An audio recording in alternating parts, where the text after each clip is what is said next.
మల్కాజ్గిరిలో ఇంకా ఘోరం. ఓ ఇద్దరు గుండగాళ్ళు వచ్చి రోడ్డు మీద గంట సేపు ట్రాఫిక్ జామ్ చేస్తే ట్రాఫిక్ పోలీసు వాడు ఏం చేస్తుండు, వాడు లోకల్ సిఐ ఏం చేస్తుండు, ఆ లోకల్ సిఐని ఆ గుండగాడు బానెట్ మీద కూర్చొని ఇక్కడ రా వాన్ సంగతి చూడు వీని సంగతి చూడంటే ఈ రాష్ట్రం ఎవరు నడుపుతున్నారు? కొంతమంది గూండాలు కాంగ్రెస్ కార్యకర్తలు నడుపుతా ఉన్నారా? ఇంత హీనంగా ప్రవర్తిస్తారా? అందుకే వీళ్ళందరికీ ఒక్కటే మందు, సర్వరోగ నివారణ ఏంటిది?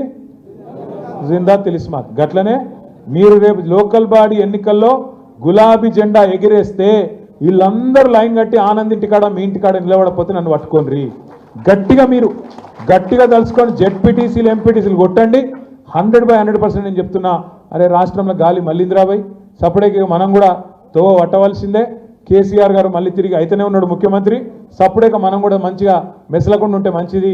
అధికం చేస్తే కాంగ్రెస్ వాళ్ళ పేరు చెప్పి కాంగ్రెస్ వాళ్ళ మాటలని మనం కూడా సంకనాకి పోతాం రాని వాళ్ళు కూడా అర్థం చేసుకుంటారు, మీ తోవకు వస్తారు. దీనన్నిటికీ పరిష్కారం ప్రజలను జాగృతం చేయడం, ఇంటింటికి పోవడం. మనం ప్రచారం కూడా ఈసారి సీరియస్గా చేయాలి. ఏదో ఆషామాషిగా లైట్గా చేయొద్దు. ఆనంద్ ఎలక్షన్లో కూడా మీరు కష్టపడలేదని నేను అనను, కానీ రకరకాలు జరుగుతుంది ఎన్నిక అన్నప్పుడు ఈసారి మాత్రం టికెట్ ఒకరికే వస్తుంది కదా, బీఫామ్ ఒకరికే వస్తుంది కదా. మిగతా వాళ్ళందరూ నారాజయ్యి రెబెలేసుడు, వెనకకెళ్ళి ఎన్నిపోట్లు ఓడుసుడు గసంటి కార్యక్రమాలు చేయకూరి. నేను ఆనంద్ని కూడా కొడుతున్నా, మనోడు మందోడు షెడ్డోడు అని ఫిల్టర్లు చేయకు. నువ్వు ఫిల్టర్లు ఎక్కువ చేస్తున్నావు. ఫిల్టర్ అట్లా కాకుండా ఆనంద్ గారు, నా రిక్వెస్ట్ మీతోని మీరు మంచిగా విచారించండి. సమాజంలో ఆ ఊళ్ళే నేనేం చేస్తున్నానో సిరిసిల్లలో చెప్తా, మీరు కూడా ఆలోచన చెయ్యండి. ఏం చేస్తున్నామంటే రిజర్వేషన్లు ఇంకా బయటికి రాలేదు. నేను మొన్న అందరూ మండలం బై మండలం మా పార్టీ ముఖ్యులతో ఒక్కొక్క మండలంలో 200-300 మందితో మీటింగ్ పెట్టుకొని మా వాళ్ళకి ఏం చెప్పినా అంటే మా దగ్గర 58 ఎంపీటీసీలు ఉన్నాయి, 5 జెడ్పీటీసీలు ఉన్నాయి. ఏం చేసినా అంటే మొత్తం ప్రతి ఎంపీటీసీ స్థానానికి మా మున్సిపాలిటీకి వెళ్ళి ఒక సీనియర్ని ఇన్ఛార్జ్ చేసిన.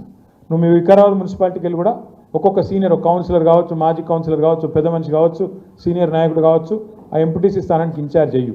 ఈ లోపల మీ వాళ్ళని ఏం చేయంటే ఏ ఊర్లే ఒక మంచి కొత్త కమ్మ పెట్టుకొని ఏ ఊర్లే ఎవలోలు, ఓసీ అయితే జనరల్ అయితే ఒలు, ఎస్సీ అయితే ఎవలు, బీసీ అయితే ఎవలు, ఎస్టీ అయితే ఎవలు, మనోళ్ళు పోటీదారులు ఎవరు ఉన్నారో ఒక మంచిగా ఒక పేపర్ మీద అన్ని ఎంపీటీసీ స్థానాలకు గాను రాసుకోండి. జెడ్పీటీసీలకు కూడా అట్లే రాసుకోండి.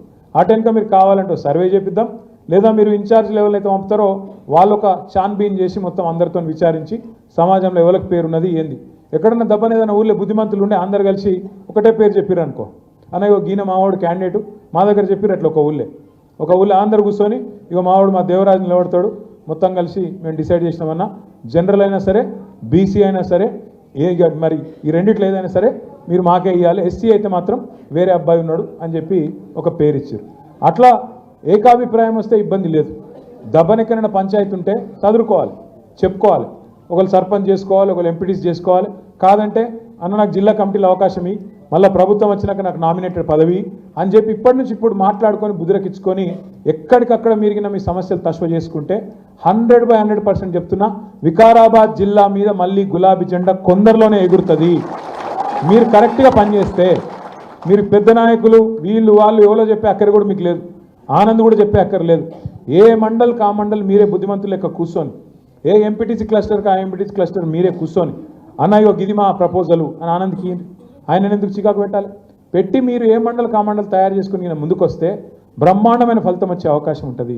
కొంతమంది దగ్గర పైసలు లేకపోవచ్చు, కొంతమంది దగ్గర ఇప్పటికిప్పుడు పోటీ చేసే పరిస్థితి లేకపోవచ్చు, రకరకాల సమస్యలు ఉంటాయి, రకరకాల ఇబ్బందులు ఉంటాయి. కాబట్టి మీరు ఊళ్ళో కూర్చొని ఎక్కడికక్కడ కింద పర్ఫెక్ట్గా ప్లాన్ చేసుకుంటే మనకు తిరుగులేదు. చివరిలో నేను ఒక్క మాట మాత్రం చెప్పి నేను మీకు ముగిస్తాను. చాలామంది అనుకుంటున్నారు 3 ఏళ్ల తర్వాత ఎలక్షన్ ఉంది అనుకుంటా ఉన్నారు, కానీ ఆఖరి 6 నెలలు ఏముండదు, అంతా ఎలక్షన్ లొల్లి బొబ్బ ఉంటుంది తప్ప ఏముండదు. సో కేవలం ఉన్నదే 2.5 ఏళ్ళు. అందులో కూడా ఇప్పుడు మళ్ళీ స్థానిక సంస్థలు ఈ ఎలక్షన్లు 2 నెలలు దీనిలో అవుతుంది.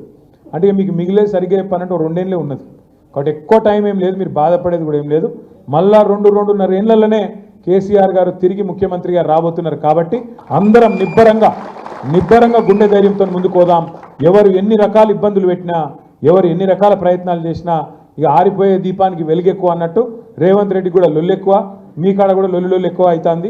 భయపడద్దు, ఎవరు ఏ కోశాన కూడా అధైర్యపడవద్దని చెప్పి విజ్ఞప్తి చేసుకుంటూ ఈరోజు పార్టీలోకి కాంగ్రెస్ నుంచి, బీఎస్పీ నుంచి, బీజేపీ నుంచి చేరుతున్న మిత్రులు